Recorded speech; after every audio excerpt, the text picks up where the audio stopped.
यहाँ पर उपस्थित आदरणीय आचार्य जी के चरणों में सादर नमन करता हूँ। परमपिता परमात्मा का हृदय से अभिनंदन करता हूँ कि आज उसकी प्रेरणा हुई कि मैं गुरुकुल में आ सक।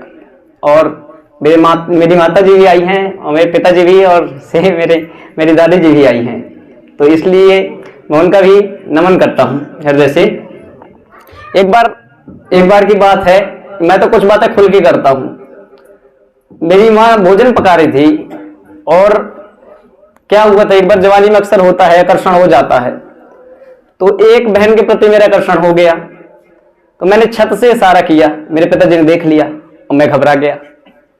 तो वो बात मेरी माता जी से बोले, मेरी माँ बैठी थी सामने, तो बोले कि भाई लगता है लड़का बिगड़ रहा है। तो वैसे गलत तो कुछ नहीं था, बस हाथ बस दिया था। अब मैं पसीना पसीना हो गया और एक दिन मैं मम्मी से बता रहा था अपनी, क्योंकि मैं आर्य समाज में जुड़ा था, महर्षि दयानंद को पहले पढ़ लिया था मैं। तो मैं बोला कि दुनिया में कोई आज है ऐसा, कोई माँ ऐसा छाती ठोक के कह सकती कि मेरा बेटा राम है? तो मेरी माँ ने बड़े गर्व से कहा कि हाँ बेटा तू है तो मेरा बेटा राम। तो वो बात मुझे याद आ गई और मुझे बड़ी लज्जा लगी कि मैं कितना निम्न कोटि का हूं। मेरी माँ मेरे इतना विश्वास करती मुझ पे। उस दिन मैंने सोचा कि भाई आज से जीवन में जितनी लड़कियां सब मेरी बहन हैं। और इसलिए मैं कहता हूं, यद्यपि मैं तो भाषण बहुत दिया हूं और कविताएं भी, लेकिन मेरी हिम्मत नहीं हो रही क्योंकि मेरे माता पिता सामने बैठे हैं।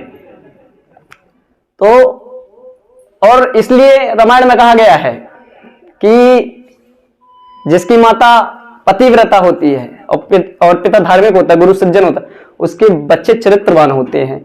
और मैं चरित्रवान हूं तो मुझे गर्व है कि मेरी माँ पतिव्रता है और मेरे पिता धार्मिक है। तो एक छोटी सी कविता है, यद्यपि मुझे मंचों से डर तो लगता नहीं है। तो कल जो मैं कविता सुनाऊंगा उसकी कुछ पंक्तियां मैं आपके समक्ष प्रस्तुत अभी कर दे रहा हूं, उसके बाद मैं अपनी कविता प्रारंभ करूंगा। एक बार क्या हुआ, मैं गुरुकुल चला गया। 7 महीने बाद मैंने फोन किया घर में। तो पहले तो बड़े गर्व से कहा पिताजी से, अरे मर गया है आपका बेटा। और मैं आऊंगा 5 साल बाद। फिर पिताजी रोने लगे तो मैं भी रोने लगा से सक के। तो पिताजी बोले बेटा तुझे पाल के रखा हूं, इतना बड़ा करके रखा हूं मैं। तो जब मैं घर गया और मार्केट गया तो मैंने वहां क्या दृश्य देखा, 4 पंक्तियों में अपनी बात रखता हूं कि बांधता हूं बेड़ियां कदमों को रोकता हूं मैं, अश्लीलता के भरे मंजर में ये सोचता हूं मैं, यूं इस कदर निगाहों को जब देखता हूं मैं, इनके बीच में सचमुच देखता हूं मैं। और मेरी माँ बोली बेटा ये तू समाज क्या कह रहा है, तू तो ये वस्त्र धारण कर लिया है। तो जब आचार्य जी के पास ये बात गई तो आचार्य जी ने बोला कि अपने माता पिता को इधर बुलाओ ताकि वो देखें कि बच्चा बाबा नहीं बन रहा है, ये विद्वान बन रहा है। तो मैंने एक पंक्ति लिखी, कल्पना, कभी कल्पना करता है, कल्पना में झूठ बहुत लिखता है, ऐसी बात होती नहीं लिखते भी। मुझे इतना मत संभालो, मैं माँ के सामने भी बोल रहा हूं, मुझे इतना मत संभालो माँ, मैं खो गया तो क्या करोगी, और शादी की चर्चा छोड़ो, गौतम बुद्ध हो गया तो क्या करोगी। नाड़ियों में आज मेरे ऋषियों का लहू बहने लगा है, इसलिए शायद जमाना पागल मुझे कहने लगा है। पागलों सा मैं भगीरथ किसी भागीरथी की चाह में, और पागल हो गया तो क्या करोगी, शादी की चर्चा छोड़ो मां, गौतम बुद्ध हो गया तो क्या करोगी। अब पिताजी ने बोला भाई ये संपत्ति में जोड़ के रखा हूं तेरे लिए। तो मानता हूं राजपाट मिलता नहीं है हर किसी को, मार ठोकर चल पड़े दे सिंहासन हम किसी को, बिखरते ही प्रेम के श्रृंगार के ये श्वेत बादल, मैं बैरागी भर्तृहरि सा रो गया तो क्या करोगी, शादी की चर्चा छोड़ो मां, गौतम बुद्ध हो गया तो क्या करोगी।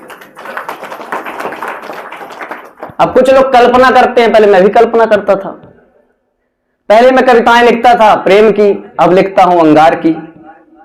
क्योंकि पहले मैं ये सोच के लिखता था जनता को क्या पसंद है, इन युवाओं को क्या पसंद है। अब मैं ये सोच के लिखता हूं कि इन्हें क्या पसंद होना चाहिए। कमल सी मुस्कुराहट पंखुड़ियों से खुलते नेत्र में, मृग की तरह उलझ गया मृग मरीचिका के क्षेत्र में जो बना दे मुझे योगी, उस कस्तूरी को छोड़कर बालूदल में सिमटकर सो गया तो क्या करोगी। शादी की चर्चा छोड़ो, मां गौतम बुद्ध हो गया तो क्या करोगी। आंख सा आंखों के पानी में संवरना मुझे आता नहीं, आंख सा आंखों के पानी में संवरना मुझे आता नहीं। इस आंख को छोड़कर उस आंख से होकर गुजरना मुझे आता नहीं। किसी के आंख के पानी में सनकर क्यों बनूं बादल, खुद बरसकर खुद को ही डुबो गया तो क्या करोगी। शादी की चर्चा छोड़ो, मां गौतम बुद्ध हो गया तो क्या करोगी। अब एक अंतिम कविता सुनाने के लिए मेरे पास बहुत कुछ है पर समय नहीं है, तो एक बार जोरदार ताली हो जाए ताकि आपकी नींद गोल हो जाए।